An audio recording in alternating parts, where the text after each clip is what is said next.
another episode of the Bible, an atheist point of view for a most fabulous and blasphemous good time. I, Shua, reading from the Bible, one chapter at a time, one chapter per video, from this cover to that cover, because when I read the thing, I giggle my motherfucking ass off every single time. Why? Because it's funny. Really, this thing is hysterical. I don't care what you think. Yeah, I ad-lib here and there and definitely make jokes whenever I can. But really, this thing, it's funny. Now, before I go on, we have the tunes. Okay. Where I left off is Joshua chapter 8. Let's read. Verse 1.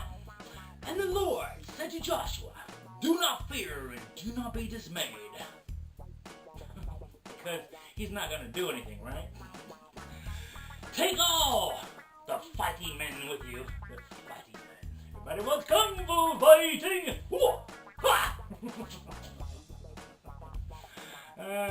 The fighting men with you and arise to go up to Ai. See, I have given you into your hand the king of Ai, and his people, and his city, and his hand. Alright then. Verse 2, and you shall do to Ai and his king as you do to Jericho and his king. Kill them all! It's the way of Yahweh. Murder, genocide, rape, and pillage. Only its spoil and its livestock. You shall take its plunder for yourselves. You see, they're pirates.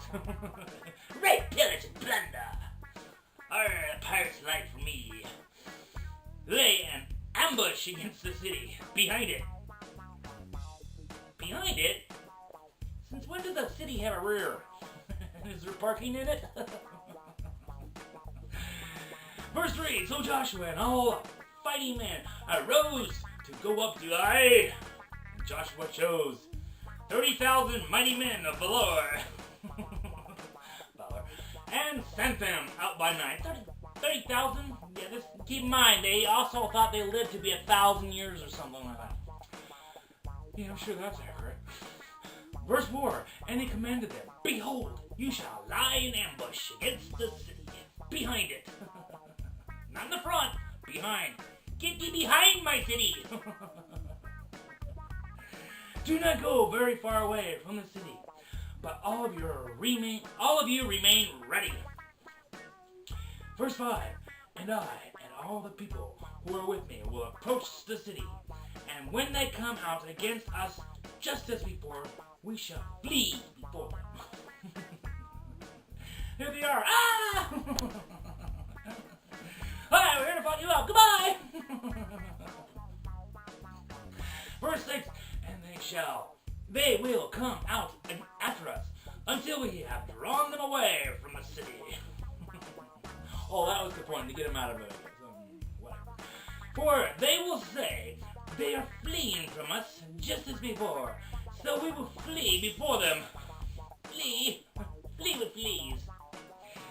Verse 7, then you shall rise up from the ambush and seize the city. Grab upon it all. For the Lord your God will give it into your hand. What is all these references to putting stuff in your hands? Sexually oppressed motherfuckers. Verse 8, and as soon as you have taken the city, you shall set the city on fire. Fire! Burn! We don't need no water. Let the motherfucker burn. You shall do according to the word of the Lord. See, I have commanded you. You will do it and you'll like it. Even though it may be really fucked up. Verse 9. So Joshua sent them out, and they went to the place of ambush, and they lay between Bethel and Ai, to the west of Ai.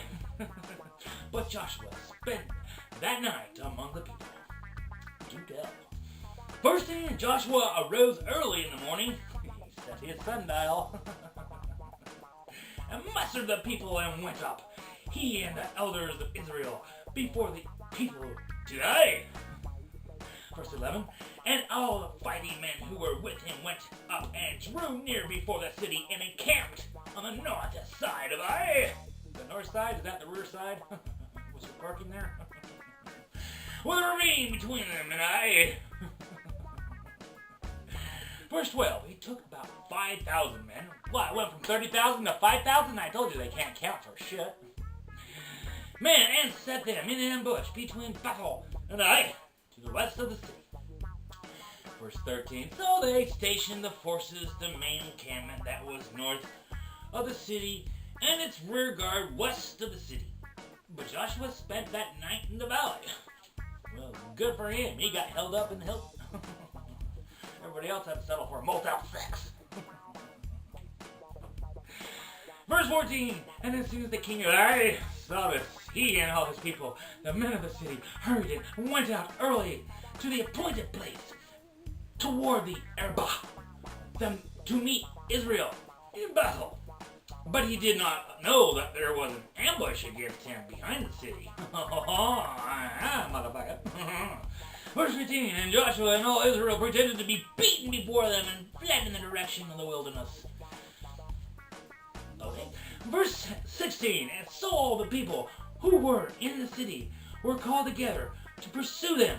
And as they pursued Joshua, they were drawn away from the city. Oh, it's a trick. Verse 17, not a man was left in Ai, or Bethel, who did not go out after the Israel. They left the city open and pursued Israel. Hot pursuit.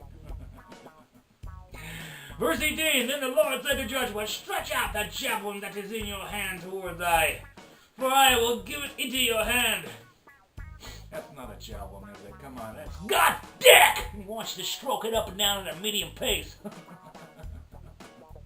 And Joshua stretched out the javelin that was in his hand towards the city.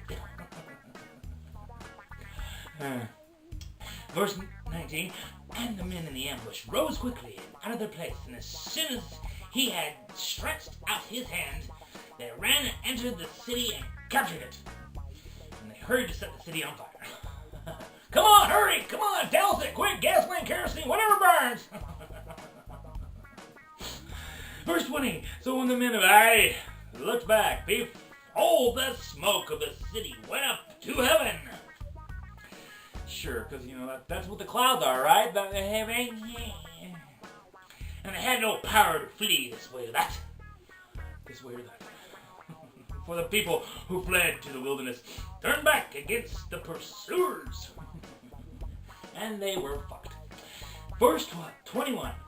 And when Joshua and all Israel saw that the ambush had captured the city, and the smoke of the city went up, then they turned back and struck down the men of Ai. Oi! Oi! Verse 22, and all the others came out of the city against them, so that they were in the midst of Israel, some on this side and some on that side. You over here, you over there. And Israel struck them down until there was left none that survived or escaped. Kill them all! Because that's the way of Yahweh. You must die, kill, kill, kill, murder, murder, murder, genocide. Verse 23, but the king of Ai they took alive and brought him near to Joshua. Verse 24, when Israel had finished killing all the inhabitants of Ai in the open wilderness,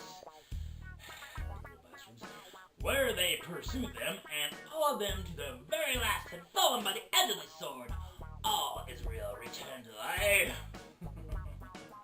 and struck it down with the edge of the sword. So let's burn it and stab it. Gee, what's next? Blow it up? Back over to him with your car. Kick him when he's down. Verse 25, and all who fell that day, both men and women, were 12,000. All the people of Ai. Oh, wait, way to go. Kill the women too. I do hope you killed the children and animals as well, you know, because they deserved it. Verse 26, but Joshua did not draw back his hand with which he stretched out the javelin, God's cock, until he had devoted all the inhabitants of Ai to destruction.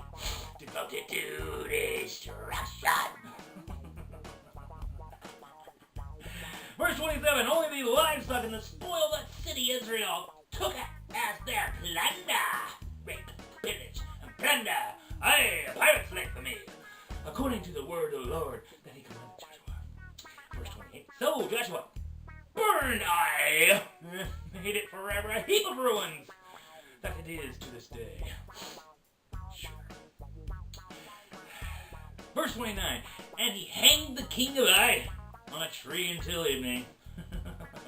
Hang by the highest tree, the king of Ai. Oh, shit.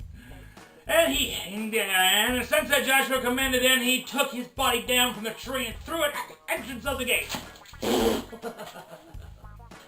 Yeah, but at least, give me maybe dig a hole for him. No, we'll leave it right there so people can trip over him.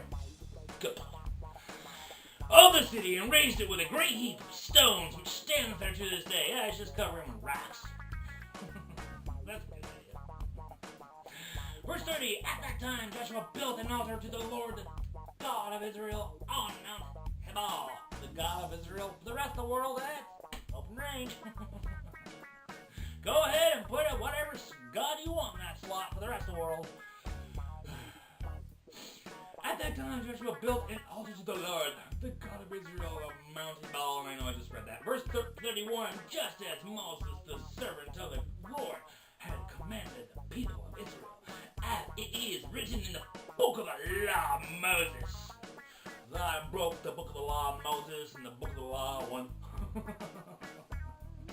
An altar of uncut stones, upon which no man has wielded an iron tool. And they offered on it burnt offerings to the Lord and sacrificed peace offerings. That's a fucking joke. Jesus. 32.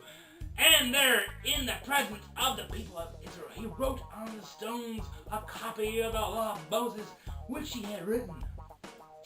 A copy? Written? Come on, he chiseled that thing into a rock, if anything. Verse 33, and all Israel, Sojourner, as well as native-born, with their elders and officers and their judges, stood on opposite sides of the ark before the Levitical priests, who carried the ark of the covenant of the Lord, half of them in front of Mount Gerizim, Gerizim, and half of them in front of Mount Ebal, just as Moses, the servant of the Lord, had commanded at first to bless the people of Israel.